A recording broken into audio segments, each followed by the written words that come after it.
Hey, good morning, CanHammer fans. Your source for 40k from the Great White North. I am very happy to present this read-along of this quite controversial book called Chapter Approved. So, as you can see here, it says 2017 edition. So I think the intent of Games Workshop is that this is going to come out every year and kind of fix points and adjust rules for the whole game, and then that will be the only thing released. Hopefully, once all the codexes and everything are out, everyone's got their codex. Once the game is stabilized, then the ideal would be that every year this is just released. It keeps the game fresh, maybe some new rules or missions, kind of like a general's handbook for 40k. I think that's the intention. They had to release this it's kind of midway through the release cycle now for all the codexes, and so they released the first one. They gave some stuff in here for armies that don't have codexes yet, and so I think that's the point of this book. It has made a lot of people upset. It has made a lot of people happy. Of course, that's gamers for you. So anyway, we're going to take a read through it, see what's been going on, look at some of the new stuff, a lot of points adjustments. So I've got my stack of codexes over there that we can break out in order to look at the points adjustments and just kind of see what all the hype's about. Let's get cracking. So it looks like any other index, softcover index.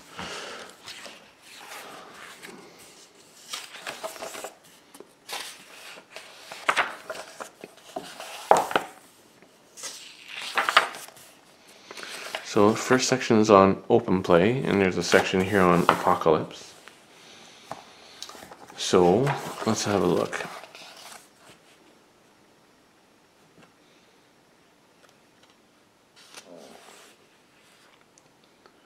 Okay, not really any rules here, just giving you general guidelines in terms of how to play Apocalypse. Advice, how long you should take, you know, stuff like that. And then some Apocalypse missions.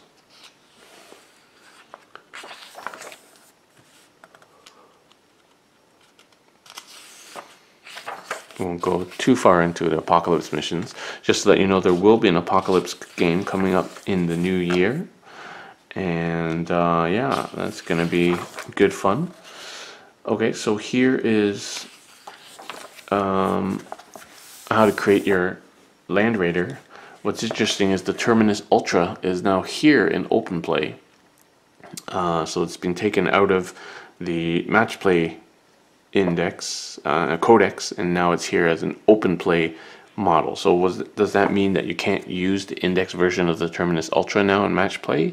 I don't know. It's not clear. We can have a quick read of these rules and see.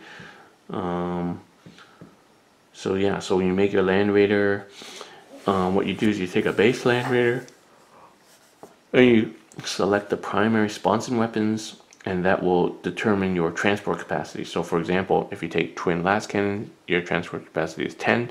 If you take hurricane bolters, it's 16. Then you select your secondary sponson weapons. So again, it minuses 5 from your transport capacity if you take 2 las cannons. And then you select your hull mounted weapon, which again, if you take twin las cannons, reduces your transport capacity to another -5. And then you select other war gear, and then you list the abilities. And then all Land Raiders have explode and smoke launchers. Imperium has power of the machine spirit and power overload ability. If you roll 3 or more hit rolls of 1, then it suffers 6 mortal wounds. So if you run 3 las cannons or more, if you roll 3 or more hit rolls of 1, it suffers 6 mortal wounds. And then it tells you what keywords to have, and that's it. So basically it just allows you to mix and match las cannons, heavy bolters, heavy flamers, and assault cannons. Nothing too crazy. Here's another version, the Wrath of Mjolnir. And these are Lords of War, 30 power. Angel Infernus. To be honest, 30 power for a Land Raider is a bit crazy.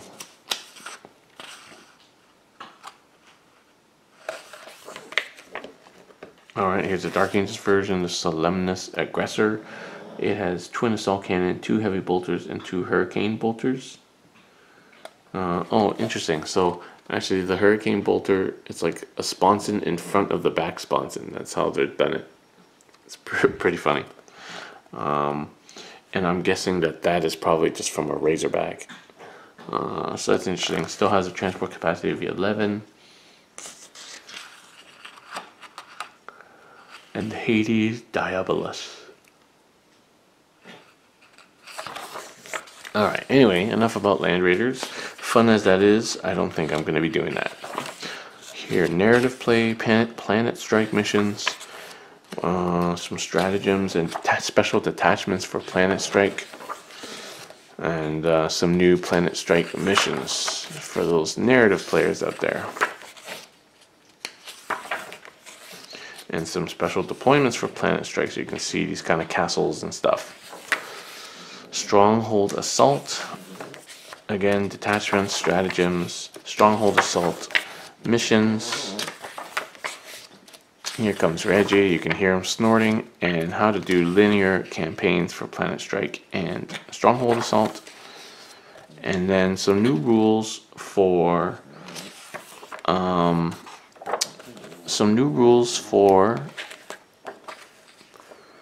fortifications. Now, it's not clear whether these now replace the fortifications in the index, or whether fortifications are now only usable in Planet Strike and Stronghold Assault. It doesn't say that. It might say in the match play section of the book. We'll check it out. But these are kind of new updated rules for the fortifications. Let's go look at the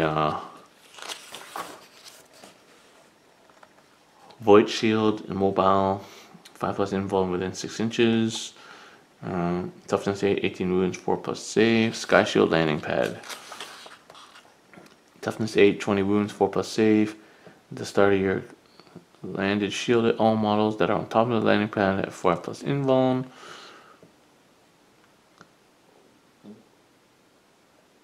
Okay. I don't think anything has changed there. Okay, now on to the good stuff. Matched play rules. And of course it's Gullerman versus Magnus. Okay, so there are new battlefronts. So there are new missions. 6 new Eternal War missions and 6 new Maelstrom of War missions. So matched play mission rules. So in addition to the other one, these are the following new rules for match play. Under strength support. Under strength units can only be included in auxiliary support detachments. Targeting characters. An enemy character with less than 10 wounds can only be targeted if it is both visible to the firer and it is the closest model. This means that if any other enemy model is closer, whether it's visible or not, then the enemy character cannot be targeted. So I think they knee-jerked really on the character thing, because now, like, a scout hidden out of line of sight behind a wall can block an entire army's worth of shooting against characters. I think they were just reacting to like the rhino block thing, where you block somebody with a rhino, therefore they can only see the character and so they can shoot your character, which, to be honest, is strategic offensive play. So I don't know. I don't know if I like these new character rules or not. I don't know what it's going to do with people using characters. I don't think it's going to change character spam armies, because in effect it hasn't changed that. You know, your 16 assassin army is still going to have 16 assassins, and in fact be even more powerful, because one of them can just be hidden behind a wall and you can't shoot any of the other assassins. So I don't think this changes anything. I think it's I don't know how to change the character rule. I'm not sitting here saying I know how to change it. I just don't think that this is going to change it, and in fact this is going to be maybe even more ripe for abuse. Anyway, the other thing people have brought up is as enemy characters with less than 10 wounds. It doesn't say less than 10 wounds remaining. So it doesn't, but it imply, but what it means to say probably, I think, is enemy characters with less than 10 wounds as their wound characteristic, not 10 wounds remaining, because it would make no sense that you can shoot Magnus till he gets to less than 10 wounds and then now you can't shoot him. So they need to FAQ that, because some people have already been taking this as gospel and coming up with crazy ways of getting characters down to 9 wounds so that they can't be shot. I mean, gamers are gamers, but you know, I think the intention was that the wound characteristic is less than 10. Come on, people. Okay. Limits of command. You cannot use command reroll stratagems to affect mission dice rolls. So no dice rolls made before the battle begins can be used. Okay, so most people have already ruled that in their own tournaments. Those that must be made at the end of the battle. Okay, so no rolling if the game goes on or not. Or rolls to determine how many victory points are awarded. Okay, so some people use it to reroll their D3 victory points, so you can't do that either. And boots on the ground. So that's just the rule that they had before. What's funny is they don't mention the +1 going first thing. They said that was going to be in chapter approved and we could use it early, but it's not on here. Oh, okay, that's because it's on the individual missions here, determining first turns. You know, person who finishes deploying first gets +1.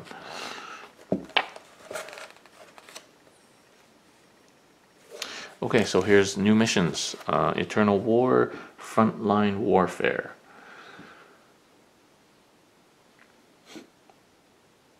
So random deployment, and then 4 objective markers, blah, blah, blah, blah.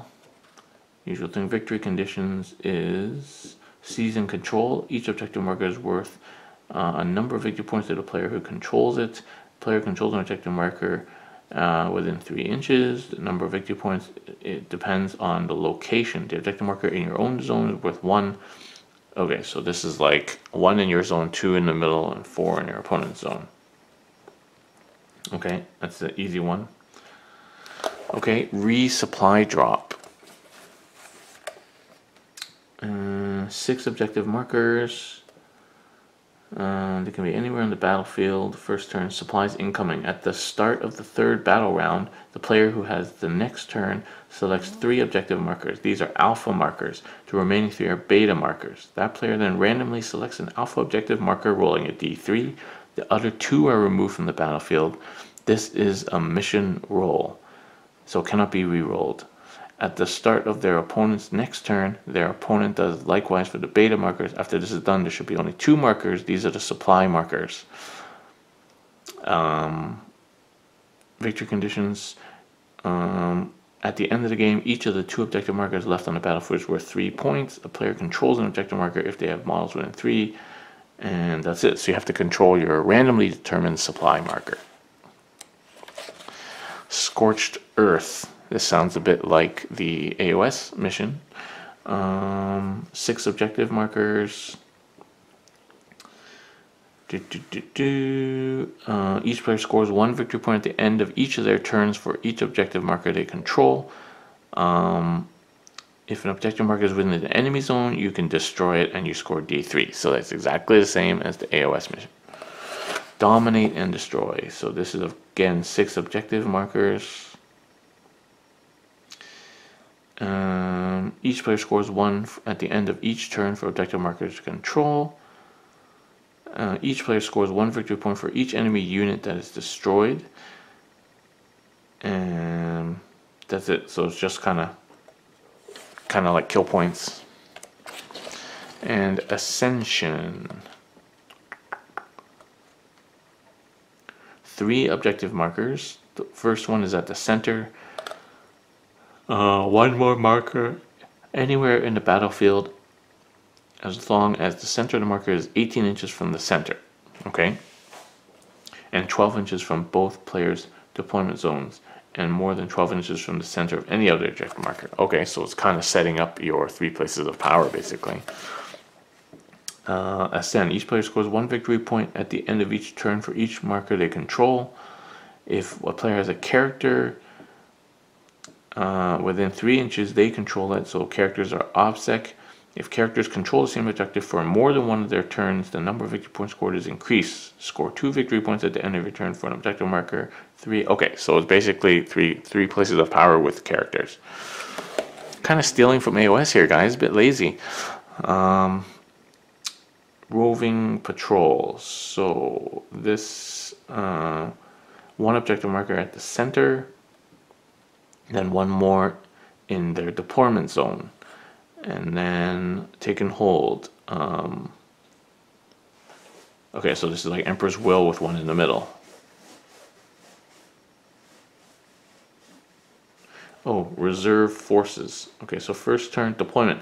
Players alternate deploying their starting units. Oh, so this is the one where you have to divide your army into 3 forces as equal as possible.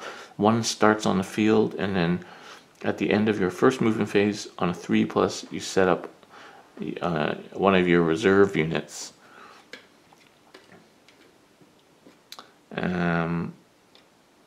Yeah. Okay, so that's the one where you have to split your army up into 3. Okay, those were Eternal War. These are the Maelstrom missions. Kill confirmed. So 6 objective markers. 3 objective cards. Kill order. In this mission, tactical objectives are achieved when the enemy unit is destroyed. Can only be discarded when they have been achieved. So you can't get rid of kill cards. If you generate Witch Hunter but your opponent no longer has Psychers, you can choose to discard it. And 1 point, so kill point mission. Maelstrom.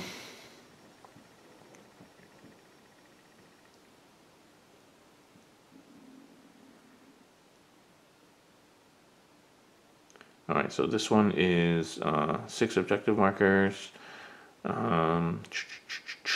Discard all tactical objectives,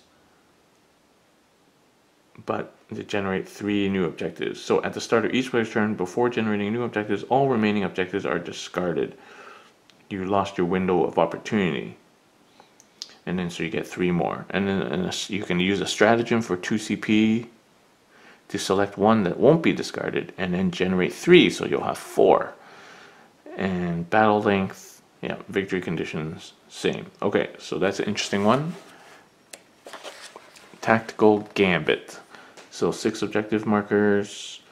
The Gambit is, at the start of each turn, before generating tactical objectives, the player must declare how many they think they can achieve before the start of their next turn. 1, 2, 3, or 4. You cannot declare 0. You have generate up to 4 tactical objectives per turn. Players must not generate new tactical objectives until they have declared their Gambit. Interesting. At the end of the game, the player with the most victory points wins.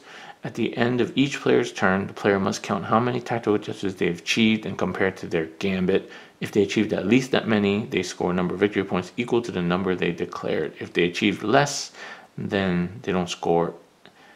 The opponent scores that many victory points. Note that tactical objectives achieved during your opponent's turn do not count towards the total for your turn. You still score victory points awarded by the tactical objective itself, but they can't help you achieve your Gambit. Okay, so you get points for the objective and extra ones for your Gambit, or you give points to your opponent. So generally you might pick low ones unless you're pretty sure.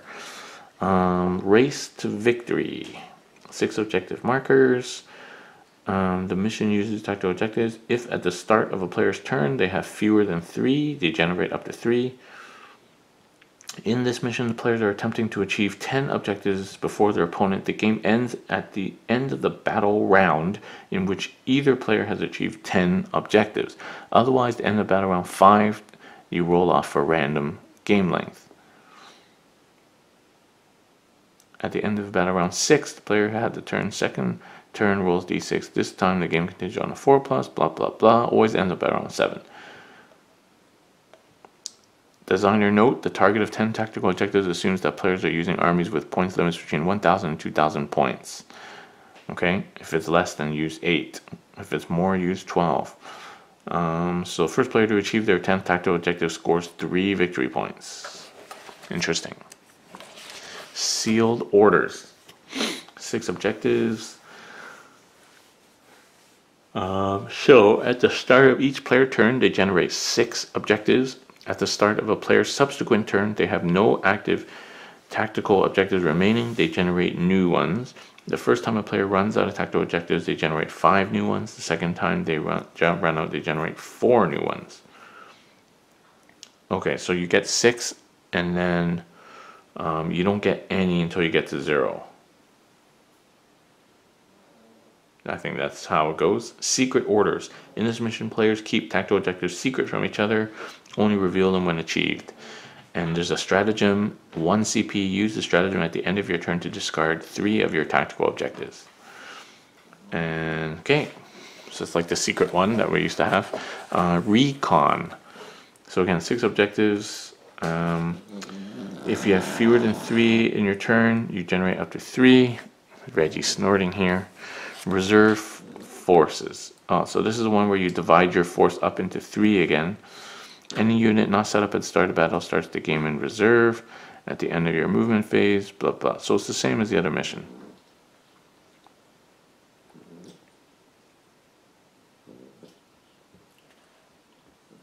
Okay, this seems exactly the same as the other mission. Maybe it's a typo, I don't know. Okay, objective markers. So this is actually talking about these objective markers that they were trying to flog people.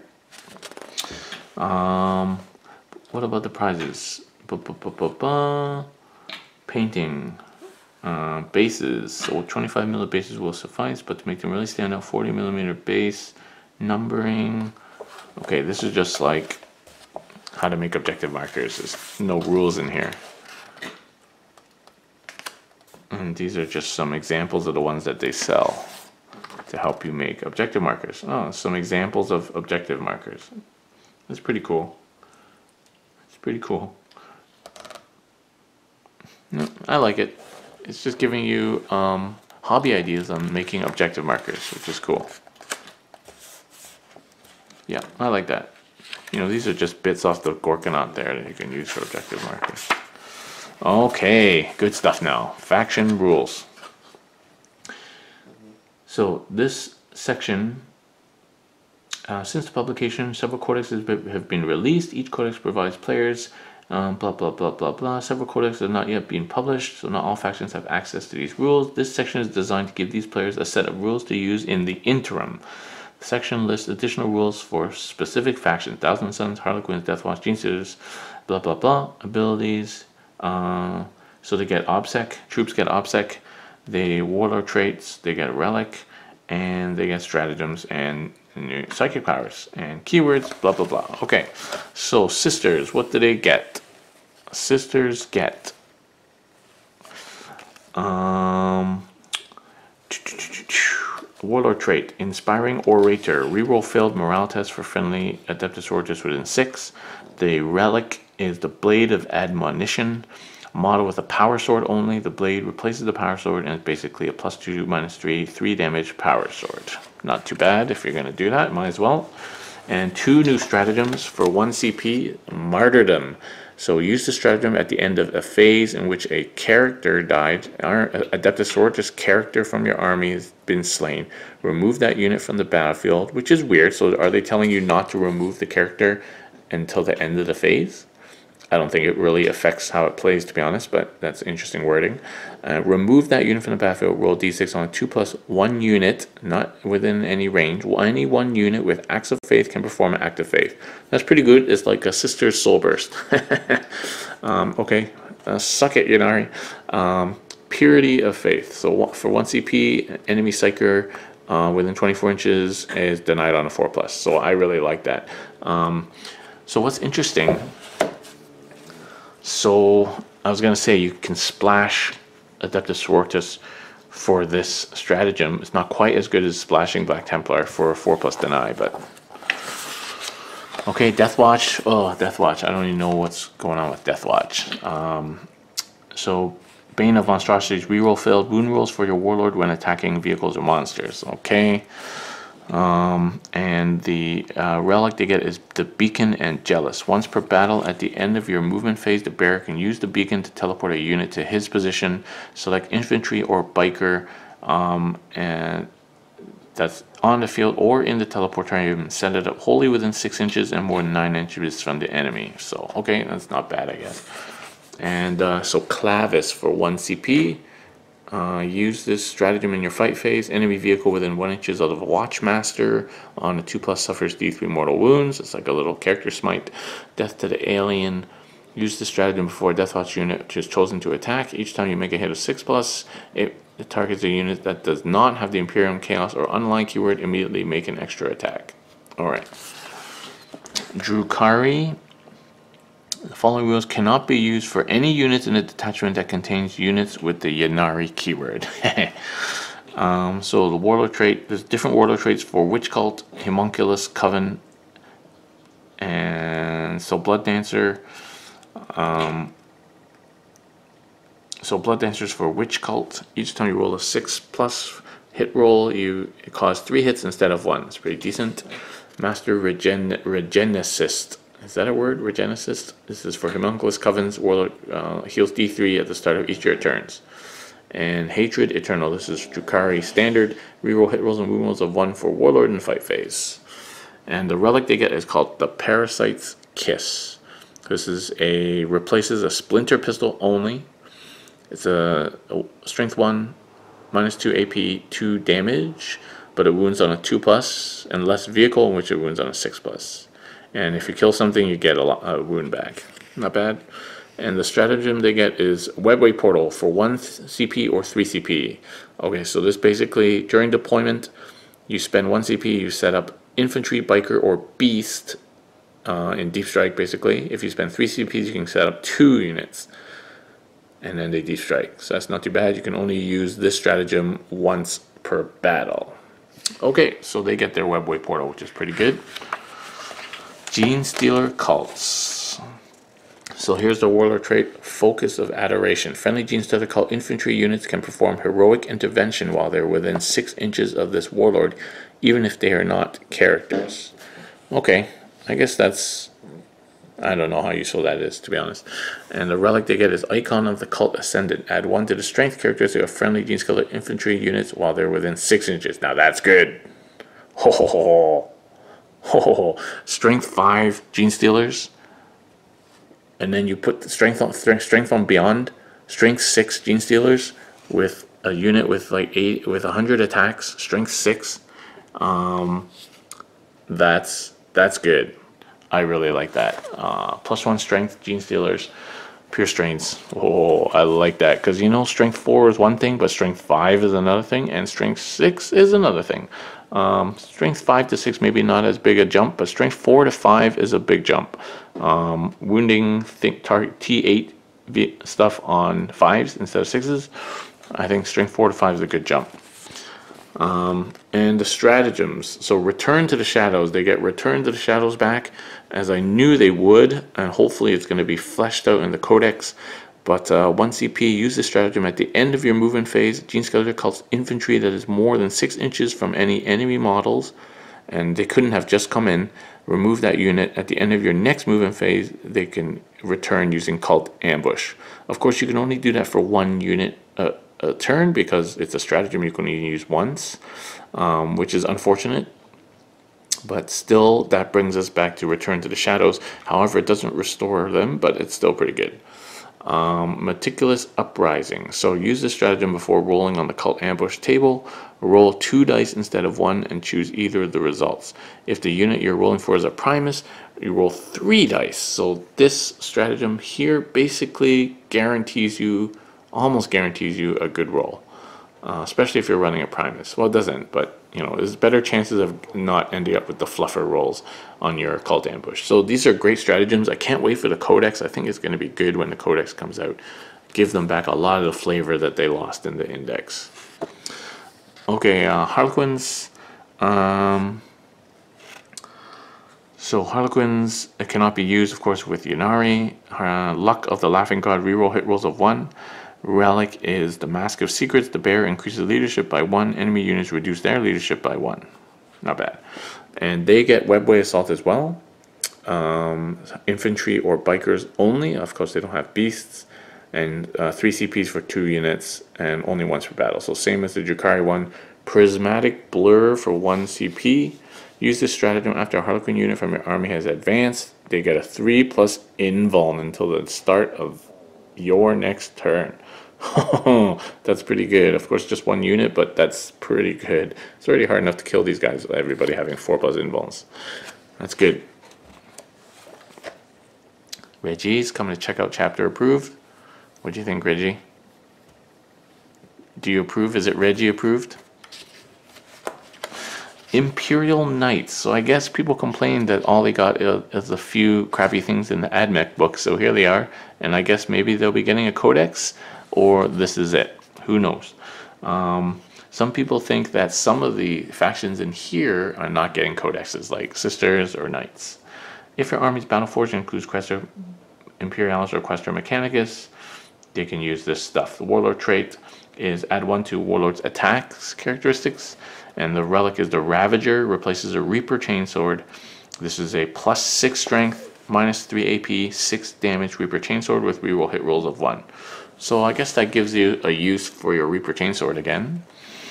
Probably still not as good as the feat though. If your army is Battleforged, you can have this. So rotate Ion Shields for 1 CP. Use this stratagem when an enemy unit targets your knight with an invuln save. You can add 1 to invuln save until the end of the phase. So that's pretty good.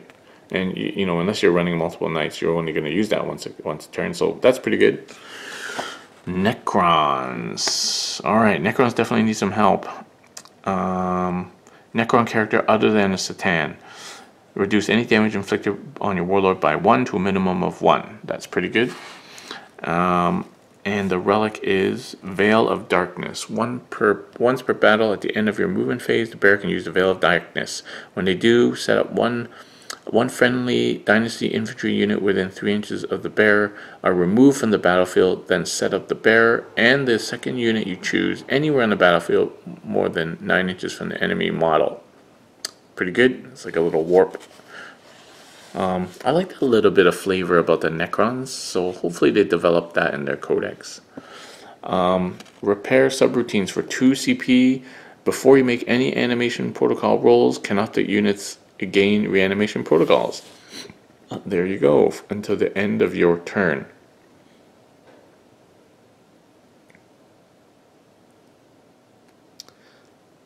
Okay. Before you make any rolls. Okay, so that basically just affects the rolls that you're just about to make. And 2 CP enhanced reanimation protocols. Use the stratagem before making reanimation protocols. You can re-roll the reanimation protocol rolls of 1 for that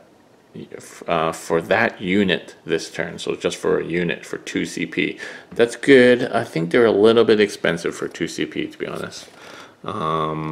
Yeah, I don't know how many brigades you're going to see for Necrons, so 2 CP stratagems are a little bit expensive. They're good, but a little bit expensive. Orcs. Alright, the Orc Warlord trait is add 1 to the strength. Might is right. The relic is Headwapa's Kill Choppa. Replaces a big Choppa. Basically +2 strength, -2 AP, D3 damage. On a roll of 6, inflicts D3 mortal wounds instead of the normal damage. That's pretty decent.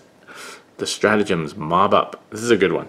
So use this at the end of your movement phase. 2 Orc infantry units that are within 2 inches of each other that have the same data sheet, so boys, storm boys, etc. If one of the units has 10 or more models and the other has 10 or fewer, they can combine. So this is like consolidate squads, except it has limitations in terms of number of models left. But it's a way of keeping your orcs kind of recycling and safe from morale. So that's pretty cool. Yep, I like it. Daka. So use this stratagem before an orc infantry or biker unit from your army shoots. If they roll 6+, they can make extra attack with the same weapon. So 1 CP. So there you go. That's a decent stratagem there, but certainly not everything that the orcs need. Space Wolves. So I guess the Space Wolves aren't getting their codex soon. Saga of the Warriorborn. Always choose your warlord to fight first. Blah, blah, blah. Okay. And the relic is the Krakenbone Sword. So here comes the Krakenbone Sword again. Let's see what it is. Replaces a Frost Sword. And is +1 strength, -4 AP, 1 damage. And reroll failed wound rolls for this weapon. Alright, that's not too bad, I guess. And stratagems. True Grit. Use this stratagem in your shooting phase. For infantry unit that is within 1 inch of an enemy, they can shoot all their bolt weapons basically as pistol 2. So that's pretty decent. Cunning of the Wolf. Use this stratagem during deployment for 1 CP when setting up infantry unit. Set this up on the hunt, wholly within 6 of a board edge and 9 from the enemy. So that's like outflank that they used to have. So that's decent. That gives you definitely a lot of options in terms of deploying Wolfen.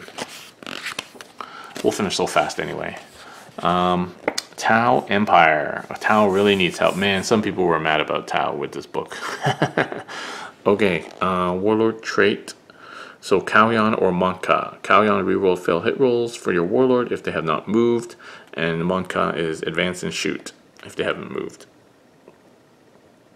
Can advance and still shoot as if they hadn't moved. Okay, and the relic is the Puretide Engram Neurochip. Once per battle, you can reroll a single hit roll, wound roll, or damage roll, and on a 6, you get a command point. When your opponent uses a stratagem. So that kind of thing, this command point generating and recycling, is becoming much more prevalent now. And they get their 1 stratagem uplinked marker light. Use this stratagem after an enemy unit has been hit by a marker light. They get D3 plus 1 instead of just 1. So decent for that kind of play, which most people are not playing like that. Thousand Suns, reroll Deny the Witch.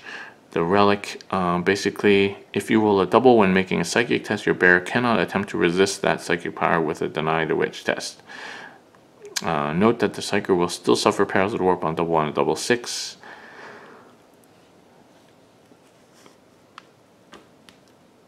Okay. And psychic powers before the battle, Thousand Sun Psyker has this psychic power. Or can replace one of their psychic powers with Tzeentch's Firestorm. Warp charge 7, enemy unit within 18 inches, roll 9 dice. Oh, Reggie, they suffer a mortal wound on a 6. Okay. Kabbalite Focus. Kabbalistic Focus for 1 CP is their stratagem. Use this stratagem before attempting to manifest a psychic power from their army within 6 inches of at least 2 other friendly Thousand Sun Psykers. Add 2 to the psychic test. Okay, I'm not sure they really need it, but there you go. Makes it even better. So the appendix. So battlefield terrain, battle zones, ladder campaigns, Battleforged armies, updated points values, battlefield terrain. So this is just rules for the new terrain. So Death World Forests. I haven't seen any of that terrain on anybody's table yet. The Sector Mechanicus rules. Hemotrope reactor rules, thermic plasma regulator rules, thermic plasma conduits rules, and a battle zone industrial worlds sort of set of stratagems and conditions for if you're playing in this battle zone. Empiric storms, so a whole set of storm table, kind of like the warp storm table, and things like that. Whole bunch of what they are. And then ladder campaigns, how to do a ladder campaign. And updated points. Okay, this is the good stuff. So, Space Marines. Let's grab my Space Marine Codex.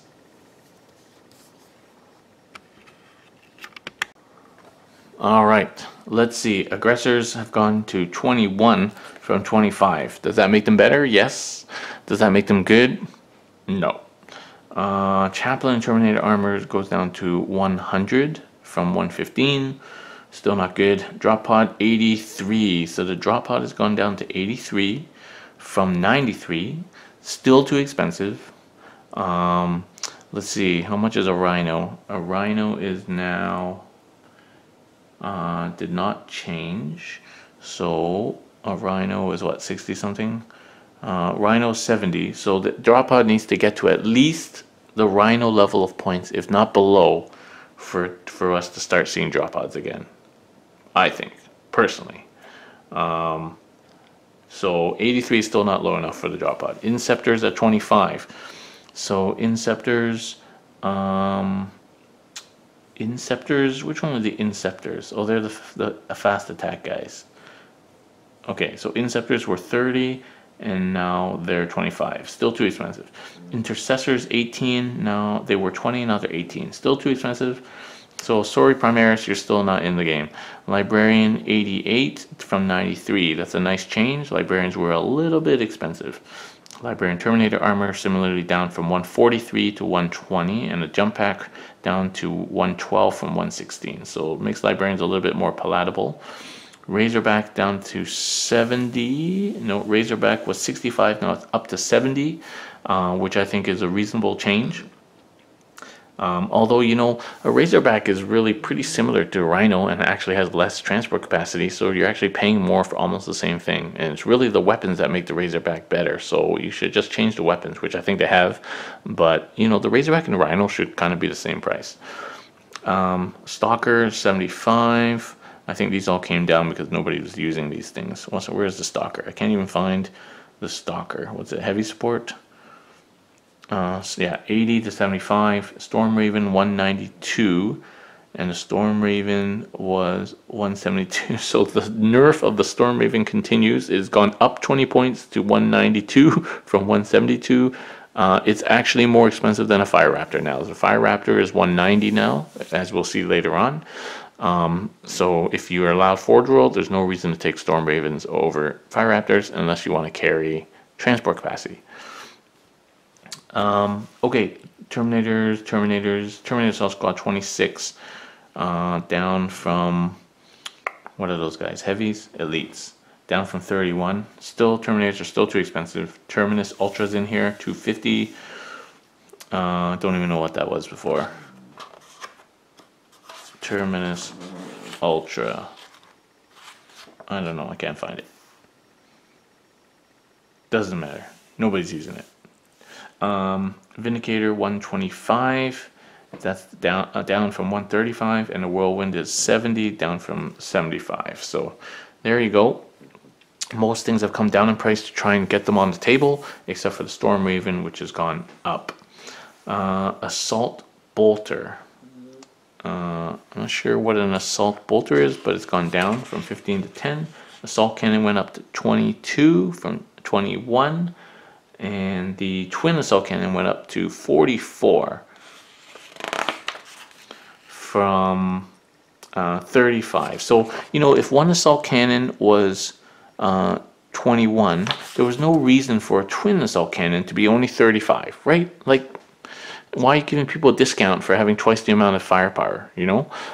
So they fixed that now. It's one extra point really just for an assault cannon. So if you want two of them, it's 44 points. So I agree with that. Although it nerfs my previous army a little bit, which I don't really care about, it just makes sense. Like, why would you give somebody twice the firepower and give them a discount, right? Like, what is this, like some kind of retail store? So that's fine. So now Twin Assault Cannon Razorbacks are now 170 plus 44, so 114 points, up from 100, so up 14 points, which doesn't make them bad, by the way. Yeah. Plasma Incinerator, okay, let's see what else is. Auto Boltstorm Gauntlets are 12, and they used to be 14, so they've gone down for those aggressors. Boltstorm Gauntlet 22, used to be 25. Centurions, Force Axe is 10, and the Force Stave is now 8, so those have gone down. Force Sword is 8, it's gone down. Hurricane Bolter is 10, and that's probably up.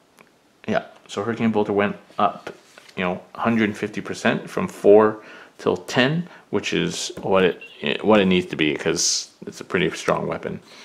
Plasma Exterminator Predator Autocannon went to 40 from 49, and the Twin Assault Cannon, as we said. Now Gulliman went up to 385, and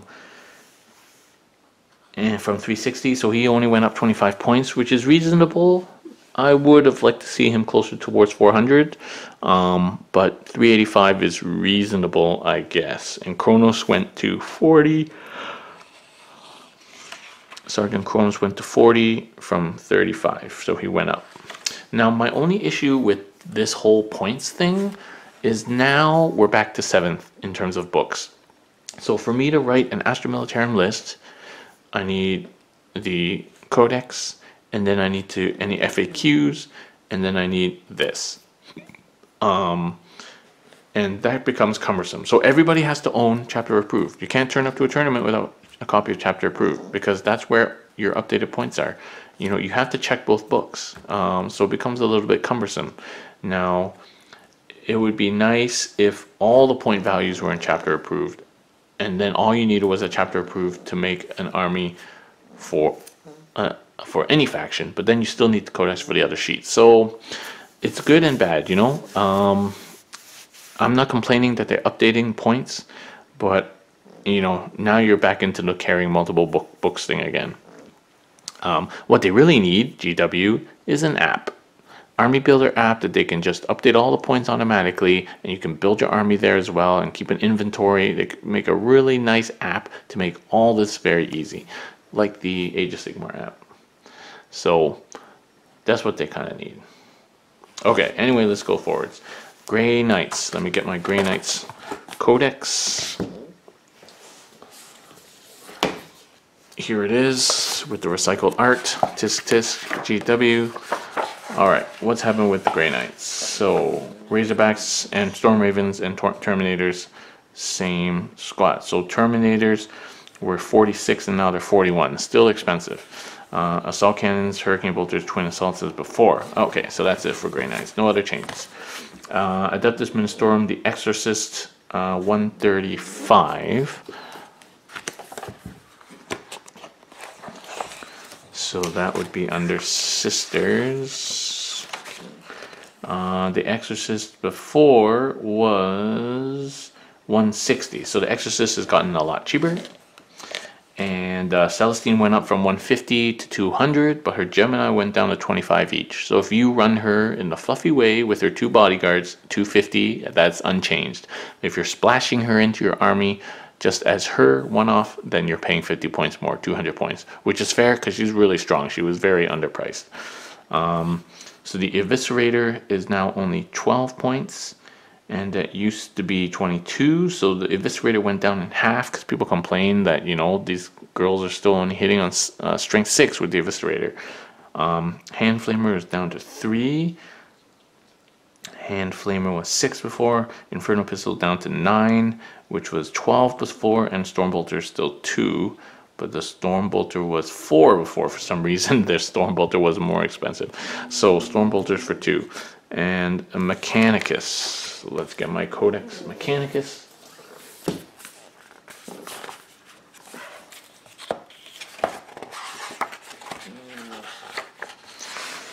Alright, here we go.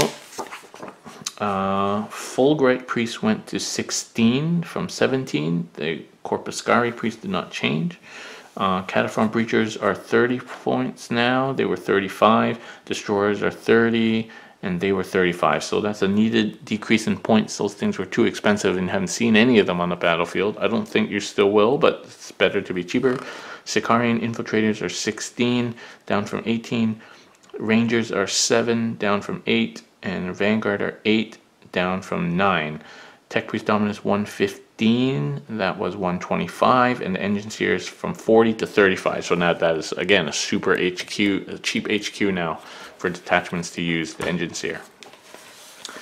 Named characters Call 240 is down 10 points. So people thought Call was going to go up, but in fact Call just got cheaper by 10 points. And the melee weapons and range weapons. I don't spend too much time looking at that. Let's see, just enhanced data tether is 5. I don't even know where that is. Oh, it used to be 9. Eradication Beamer is 25, and that was 30. Phosphor Blaster is 6, and that used to be 8. Power Fist 12, and that used to be 20. That's just in line with everything else. Changes to the Power Fist. Okay, otherwise nothing much changed there. Death Watch. Okay, so what's interesting is Death Watch. So price drops of everything else that's common with the Space Marines, except their Hellblasters went to 18. but there was no change to the Hellblasters in the Space Marines side. So that's weird. And I think they probably just had the same costs before, so that's an interesting change. So Hellblasters, yeah, it's not even in here. I'd have to look in the Space Marine section. So Hellblasters, elites, are they elites? No, heavy support. Hellblasters are 20 for Space Marines, and now they're 18 for Death Watch. There you go, Death Watch get cheaper Hellblasters. And then Death War Gear. And they also seem like they have changes to their war gear that Space Marines didn't get. So some of them are the same, also cannons and stuff like that, but Thunder Hammers, 21 for characters, 16 for other models. Storm Shields, 15 for characters, 5 for other models. So bringing it into line. Space Wolves. Let's check out me old Space Wolves. See if this affects my old Space Wolf army. Alright, here we go. So they got the aggressor change. Bjorn is down from 210 to 200. Drop pods. Fenrisian wolves down from 9 to 6, but the Cyber Wolf is still 15. Grey Hunters went down from 14 to 13. They get the cheaper Hellblasters. Incestors down. Longfangs 14 down from 15. Razorbacks. Rune Priest 88. Rune Priests were very overpriced, and now they're Rune Priest went from 68 to 88. I thought they were overpriced, to be honest, but now they've gone up to 88. All right, so Rune Priests are now like same price as Librarians. I thought they were more expensive. Maybe I was wrong. Jump back, yeah. So they're exactly the same as Librarians now. Stormfang 175. That Stormfang. Where's the Stormfang? Stormfang 155 down to up to 175 for the Stormfang. So flyers are just going up in general. Swift Claws 23. That's down from 31. Thunderwolves 40 down from 45. So Thunderwolves are cheaper now. Vindicator World went same. Wolfguard Battle Leader 91 from 92. Thunderwolf 94 from 97. Wolf Lord on Thunderwolf 108 down from 128, so it's a lot cheaper for the Wolf Lord. Wolf Priest 75 and Wolfen 28, and they used to be 37. Yeah, so the Wolfen just got a lot cheaper. Base cost down 9 points. Named characters: Arjak went up by 5 for some reason. Canis went down from 150 to 125. Crom Dragon Gaze from 119 to 115. Murder Fang went down to 170 from 200. Najal went from 138 to 153, so he went up. Ragnar 141 from 141, so it's the same. And Ulrich went down to 110 from 133. Woohoo! So my Wolfen list has gotten cheaper. Space Wolf War Gear. Watch out, Reggie. Space Wolf War Gear. So SL Cannon. So they got all the same changes. Blizzard Shield for 30. Down, that went up from 15 to 30 for a Blizzard Shield. So I think that nullifies Bjorn's point drop if he has a Blizzard Shield. Hurricane Bolter, blah, blah, blah. All the usual stuff. Psychic Hood is 5 points now. So a Psychic Hood was 26 points before. I had no idea. Now it's only 5 points. Runic Axe 12, down from 16. Runic Staff 10, and a Sword is 10, down from 14 and 12. Storm Shield is 15 for characters, and 10 for Thunderwolf Cavalry. So Storm Shields for Thunderwolves has gone down from 15 to 10, which is great. And Thunder Hammers 16 for other characters. I think that's the same as Space Marines. And Wolf Claws. Okay. So there we go. Space Wolves all got cheaper except for their Psychers. Alright, Astra Militarum. So here's my jam.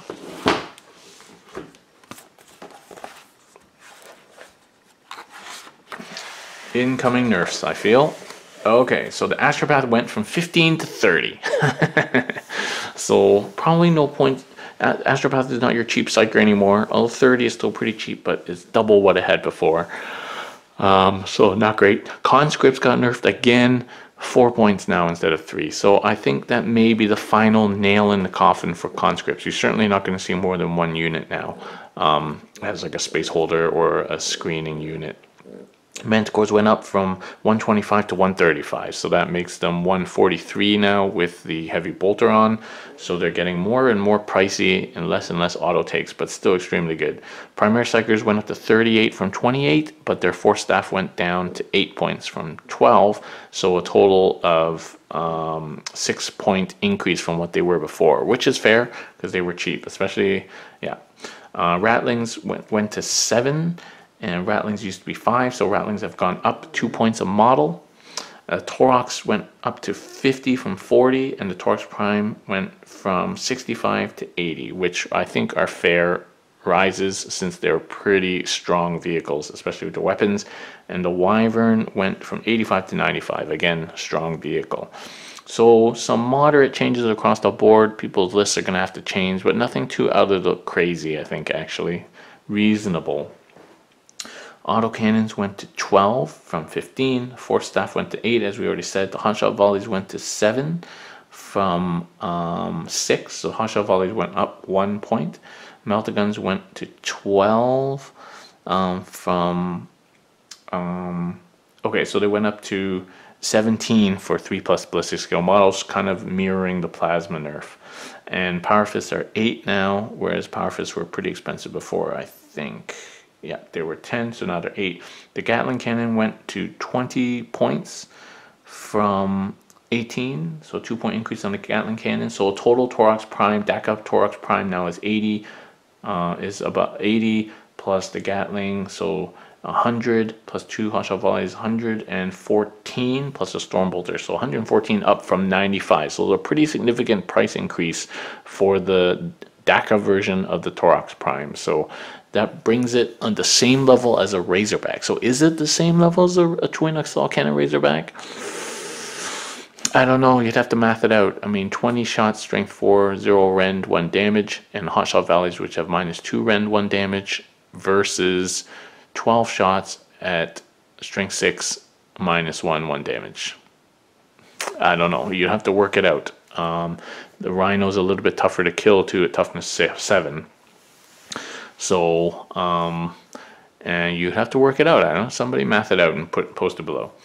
The command rod for the Tempestor has gone up to 5 points from 0. So that's a nerf, and the Vanquisher has gone to 20 points from 25 points. So that's cheaper. So overall, I think a fair nerf to Astra Militarum. I don't think a massive nerf, but you're going to see less units on the board for sure. In a bat rep that you'll see next week, you'll see that I played my PnP list, but with chapter approved points, and I have less units for sure. I had to rejig a few things. So that's certainly a thing. All right, Death Guard. Death Guard were a little bit expensive, so let's see what happens. This book drives me crazy, that green. Okay, Deathstroud Terminators are now 35 from 50. Wow. Deathstroud Terminators just got buffed. I think they were pretty good already before, but now they're down 15 points to 35 points. Defiler 140, down from 152. That's good. Lord of Contagion 100, down from 120. So that's a good drop for him. Noxious Blightbringer is now 58 from 63. Moderate decrease. Plague Marines 17 now. Plague Marines were 19 before, so a moderate decrease for Plague Marines. Plague Burst Crawler 100 from 110. Sorcerers 120. In Terminator Armor down from 140, and Tallyman is 55 down from 60. So some drops. Those Terminators really went down. Death Guard Wargear Blight Launcher is 10 from 14. Force Axe, Force Stay, Force Sword, same as every other book. Hellbrute Fist went down, and Predator Autocannon as well, same as the other books. Okay, let's look at Chaos Space Marines. Reggie's sitting on my book. Come on, Reggie. I need to look at this book, Reggie.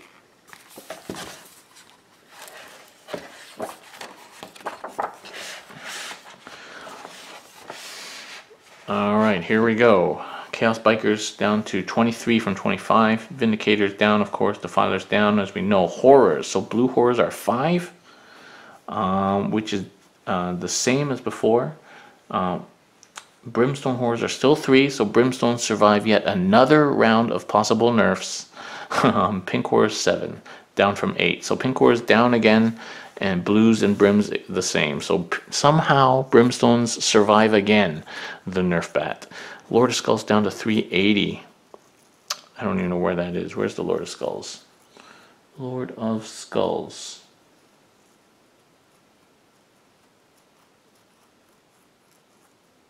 Okay, I can't find it here right now, but whatever, Lord of Skulls, I haven't seen any. Mutilators 42. They were 50. I think they're still way too expensive for what they do. Plague Marines, of course, Sorcerer and Sorcerer Jump Axe, same as before. And the Bubotic Axe is 5. And yeah, basically Icon of Flame, Icon of Vengeance, 5 points each, down from 10 points each. And the Warp Bolter, down from 9 to 3. Okay, so there you go, some changes for Chaos Space Marines. 1,000 Suns, I think that's going to be in the Chaos Index.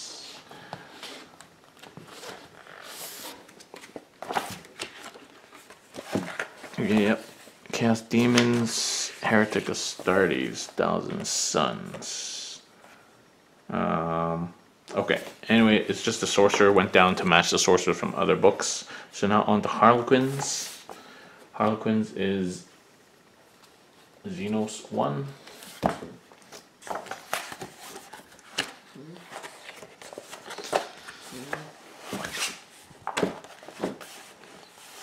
Okay, Harlequins, the Death Jester is 60 points, down from 75. The Harlequins Caress and the Harlequins Kiss, I don't know the difference between the two. The Caress is 9 down to 7 points, and the Kiss is now 9 points down from 14. So I guess that's probably pretty good. Let's go straight on to Drukhari. So the Drukhari points, the Lamians went down to 18 from 32. That's a big drop for the Lamian. Medusas went to 21 points from 28. Razorwing Flocks are 14 points now from 7. I think, I can't remember, I think that's what they were in the FAQ. Now, since we haven't heard anything about Razorwing since that nerf, nobody can remember. Slith and Urgul. Okay, so Orcs. Let's see what happened to Nick's army. It might need to change if there's been some point changes. Okay, so Nick, your Morkanaut was 250. Morkanaut is now 250, and it was 270. So that's 20 points we gained. Scorches 37, down from 49. War Buggies 33. Down from 44, and War Tracks 37, down from 49, so some drops there. War Gear Big Choppa is now 7, and it was 9. Kill Cannons 15 from 27, it's a good drop on Kill Cannons. Kill Saws or 2 Kill Saws, 15, 28, 38 down to 15 and 23. Big drops on Kill Saws. Combi Weapons 14, Copta Rockets 24. From 28. The Power Claw is 13 now. That's a drop from 25, so it's half price Power Claw. Rack of Rockets, Shock Attack Gun 25, down from 45, and Twin Big Shooters are now 10 points, down from 14. Okay, Orcs came away okay. So Genestealers, the Pure Strains are 15 points. They were 18 points, so the Pure Strains are a little bit cheaper. But of course, actually, I think that's the same price because they changed so many times, can't keep track. So this is another problem, right? But I guess this is the definitive points now. They're 15 points, which is what they were before this book. Cult Icon, 20 points. Don't know where that is in the book. Anyway, Eradicator, Nova Cannon, Heavy Rock Saw, 14, down from 24. Seismic Cannon, 15. Down from 25. Power Hammer 16 down from 24. Some big drops here. Power Maul 13 to 4. Power Pick down to 10 from 16. Pure String Talons, of course, free now from 3 down to 0, which makes sense. Thank you. Seismic Cannon 10 points down from 17, and Vanquishers like the Guard. So some big drops in the war gear for Genestealer cults. Forge World. Okay, so Forge World has GW. This is like the first time I believe that GW is changing Forge World. And instead of banning Forge World, which there were calls for, instead of changing the rules for Forge World, which I feel is probably what they should have done, or just take over the rules writing for Forge World entirely, just let them produce models, they've just racked up the points for all these big things that everybody doesn't like, and now they're basically unusable because of point values, as you'll see. So, and then all the little stuff that they want to see people buying or using in match play have gone down in price. So I don't know if I agree. I mean, there was already a lot of anti-Forge World discrimination in the meta. I mean, I live in Ottawa where we don't allow any Forge World, and that's fine. And some Forge World things were being abused and needed to be changed. Yes. But I don't think they needed to do this. So I don't agree with these price hikes on some of these Forge World things that literally makes them unplayable.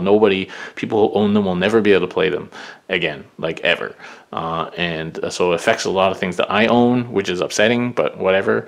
But it just seems very heavy-handed, and really what GW should have done from the beginning was to take over the rules writing for Forge World. Because clearly they just don't have the same rigor or sense of what the game is about that GW does. Anyway, let's go over it. That's my little soapbox about these Forge World changes. Alright. So, Adeptus Astartes.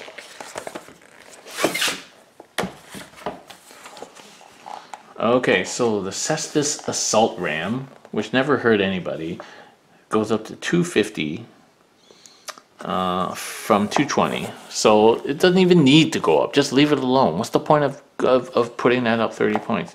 Demos Relic Predator, 90 points. And it's hard to find. 105. So that's gone down. They want people to buy these little tanks for sure. Fire Raptor's down to 190 from 250. So the Fire Raptor, which is super strong, went down 60 points. It is now cheaper than a Storm Raven. And then you put all the weapons on it, which probably equals about the same as a Storm Raven. So I think somebody worked it about. It's 365 for a fully loaded Fire Raptor, which is cheap. It used to be 440 something for a fully loaded Fire Raptor. And so you're going to see Fire Raptor spam now, you know. So, you know, it just messing one thing and replacing with another. So everybody who had a whole bunch of Storm Ravens now has a whole bunch of Fire Raptors. And Fire Raptors are freaking scary. So Infernum Pattern Razorback, and we'll skip these things. The Lucius drop pod went down to 80 from 120. I mean, 120 was stupid. You couldn't even stay in it anymore. Just you're paying a premium just to be able to transport drop pods, and now it's actually cheaper than a normal drop pod. So there you go. Of course, you still can't buy them, so it doesn't matter. Cerber Heavy Tank. Okay, so all these heavy tanks went up. So Cerberus Heavy Tank went up from 480 to 680. Really? The Falchion went from 640 to 840. Really? Like, nobody's even using these models already. Fellblade 740 and 540 to 740. So another 200 points on that. Javelin Speeder, whatever. My Mastodon went up to 934 from 734. Like, the stuff. Anyway. And then the Sicarans all came down. So the Sicaran went down from 155. Oh, it's the same price, but the Venator went from 245 to 170, and the Punisher went from 175 to 155. The Typhon is now 720 points from 520. So 200 points across the board for all the super heavy tanks. The Siege Dreadnought is 80. That probably came down. Let me see. I can't find it. Battlefield Support. Is it under? Oh, here. Siege Dreadnought. Yeah, 100 down to 80. So the Stormbird, which nobody would run, now 2,000 points. which is 651 before. Now it's 2,000 points. Forget it. You can't play it. 2,000 points. Just tell me I can't play it then. 650 to 2,000. Oh my goodness. And Tarantula Air Battery 70. Thunderhawk. Okay, so the gunship that I haven't built yet went from 650 to 1330. Oh my goodness. Okay, and the transporter went up to 1,000 points from 420. And the Xiphon went from up to 110 from 80. So there you go. Some big four-drill nerfs for you. Assault cannons, Cyclone missile launcher, same price, Dreadnought, Dreadnought. So the Graf-Flux Bombard on the Leviathan Dreadnought, surprisingly the Leviathan Dreadnought survived a points increase, but the Graf-Flux Bombard went up. I think it was 50 or 55 before. Graf-Flux Bombard, hang on, it was 50, yep, so now it is 65. So I think that takes it out of contention for best weapon. The Storm Cannon Array is now the best weapon, and that did not get nerfed. Power Fist, Siege Claws went up, so Leviathan Siege Claws went up. Yeah, everything else otherwise the same as the other book. Okay, let's see. So Grey Knight Sisters Inquisition just got the same changes. The Repressor went up from 71 to 91, which is probably warranted. But what they really needed to do with the Repressor is fix the rules, not the points. That's what they need to do, is just fix the rules, you know? It's already a model that nobody can buy, so... Twin Side Cannon, 50 points. That was 28 before, so the Twin Side Cannon just went up, and it's not good. Demon bound units. Okay, so that's those guys. Just got my Chaos book here. Demon bound. Okay, so the Greater Blight Drone is 170, and that used to be, just trying to find it here. Demon bound. So Greater Blight Drone was 139, now up to 170. The Brass Scorpion is 650, and it was 625. So did you really have to nerf the Brass Scorpion, which nobody ever plays and is sucky? Like, seriously. Butcher Cannon, 30 points. Soul Burner Petard, whatever. Okay, Hellforged units. Probably the same prices as the Marines. No, it's a little bit different, just because it has slightly different rules. There's a little bit, just like they were before, they're all a little bit cheaper by 20-30 points. So I won't go through that. The Dreadclaw is 130, and the Charybdis is 375. And the Charybdis before was 300, so it went up 75 points for the Charybdis. And Mastodon, same price. Yeah. Okay.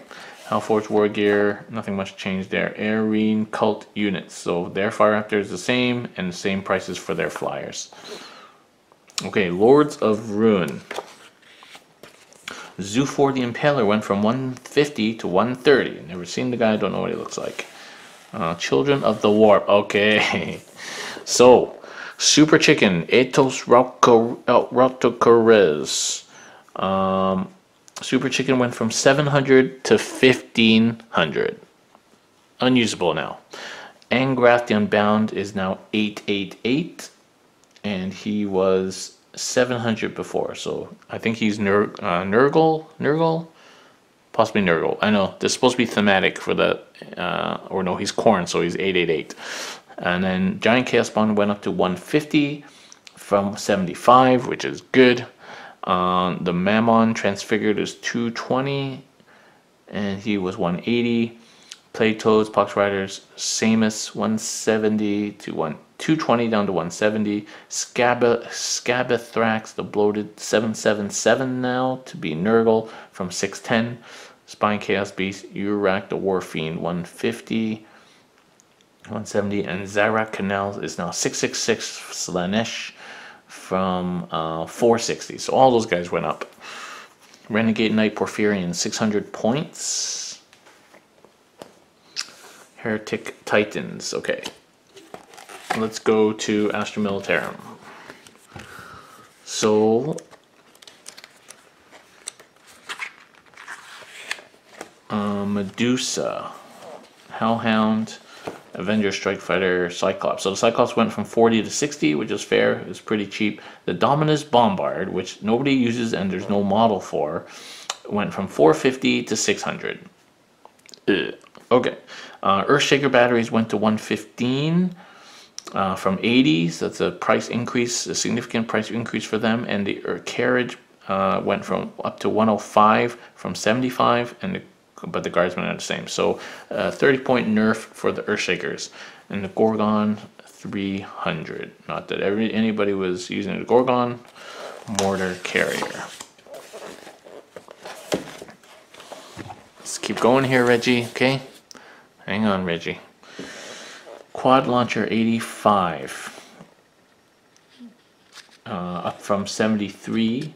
Hydro battery 75, down from 90. Lemon Rus tanks went down 10 points across the board.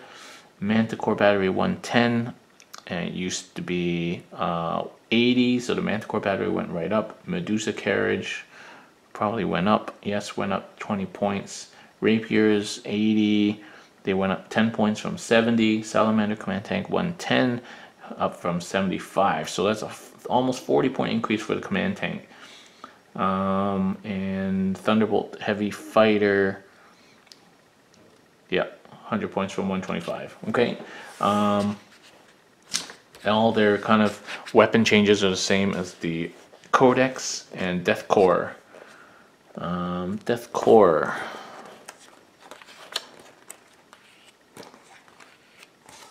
Death Core Command Squad, same price, 7 points. I don't know why they said they had to change it here. It's the same price.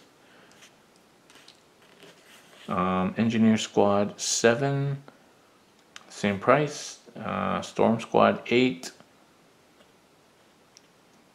Can't find it. It's really hard to read. Anyway, and then yeah, so those didn't even change. I'm not sure why they had to put them in here. They didn't change. Maybe there's an FAQ that changed it or something earlier. I can't remember. I don't read Death Core. Elysians didn't change, and Renegades and Heretics. So Malefic Lords 80 points. You know, to be honest, they're worth 80 points. You just can't take 15 of them anymore. Well, you could, but you won't have much else. So I like that nerf, and that's what they needed to do to control that part of Forge World. Not nerf everything, but anyway, Malefic points 80 points now, so we're not going to see Malefic Lord spam in the order that we've been seeing it. Command Squad, Disciples, Cultists. Okay, and their war gear is pretty much the same. So Questor, Imperialis, Titans, whatever, you know, the Titans are not usable in a normal game. Necrons. I don't actually have the Xenos book. The Gauss Pylon is 550 and the Night Shroud is 220. I think the Gauss Pylon went up. And the Hierodual and the Hierophant, went up to 2,000 points, so unusable, and the Hierodual went up as well. The Malanthrope went up from 90 to 140, so the Malanthrope has been nerfed a little bit. Yep. Okay, Tau. So the Manta and the Taunar went up big time. Now they're unusable, as expected. And some changes to the Eldar Forge World. If you're interested, you can have a look there. Okay. That's it. So that's a read-through of Chapter Approved. Lots of changes in this book. Small effect overall, I feel, on my armies.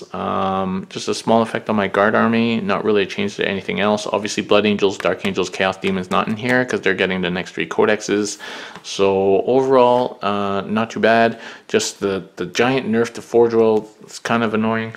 But it doesn't matter. I couldn't play those anyway. But so thanks for watching, guys, and we'll catch you next time.